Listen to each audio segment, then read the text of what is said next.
Welcome to Thoughts on the Market. I'm Mike Wilson, Chief Investment Officer and Chief U.S. Equity Strategist for Morgan Stanley. Along with my colleagues bringing you a variety of perspectives, I'll be talking about the latest trends in the financial marketplace. It's Monday, October 10th at 1:30 p.m. in New York. So let's get after it. Last week started with one of the biggest two-day rallies in history, only to give most of it back by Friday's close. The culprit for this higher two-way volatility is a combination of deteriorating fundamentals with oversold technicals. As noted last week, September was one of the worst months in what's been a difficult year, and the equity market was primed for a rally, especially with the S&P 500 closing right at its 200-week moving average on the prior Friday. Low-quality stocks led the rally as further evidence the rebound was just bear market action rather than the beginning of a new bull. There is also still lingering hope for a Fed pivot, but the economic data that matters the most for such a pivot, jobs and inflation, continue to dash any hopes for a more dovish Fed.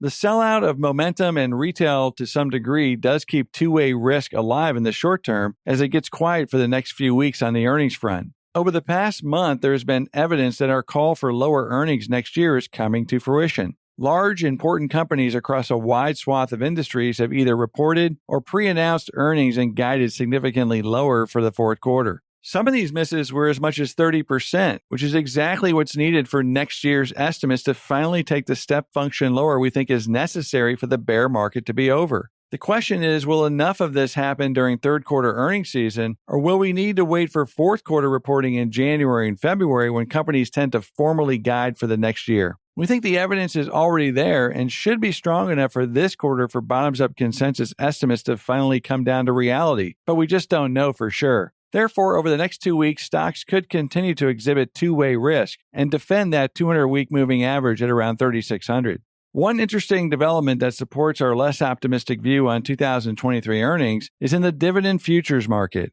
More specifically, we've noticed that dividend futures have traded materially lower even as forward earnings per share forecasts have remained sticky to the upside. One reason this might be happening now is that cash flows are weakening. This is tied to the lower quality earnings per share we predicted earlier this year as companies struggled with the timing on costs versus revenues as the economy fully reopened. Things like inventory, labor costs, and other latent expenses are wreaking havoc on cash flow. Accrual accounting earnings per share will likely follow 6 to 12 months later. In short, it's just another sign that our materially lower than consensus earnings per share forecasts next year are likely to be correct. If anything, we are now leaning more toward our bear case on S&P 500 earnings per share for next year, which is $190. The consensus is at $238. Bottom line, the valuation compression in equity markets this year is due to interest rates rising rather than concern about growth. This is evidenced by the very low equity risk premium, currently 260 basis points, that we still observe. The bear market will not be over until either earnings per share forecasts are more in line with our view, or the valuation better reflects the risk via the equity risk premium channel. Bear markets are about price and time. Price takes your money, time takes your patience. Let the market wear everybody else out. When nobody is calling for the bottom, you will then know it's finally time to step in. Thanks for listening. If you enjoy Thoughts on the Market, please take a moment to rate and review us on the Apple Podcast app. It helps more people to find the show. The preceding content is informational only and based on information available when created. It is not an offer or solicitation, nor is it tax or legal advice. It does not consider your financial circumstances and objectives and may not be suitable for you.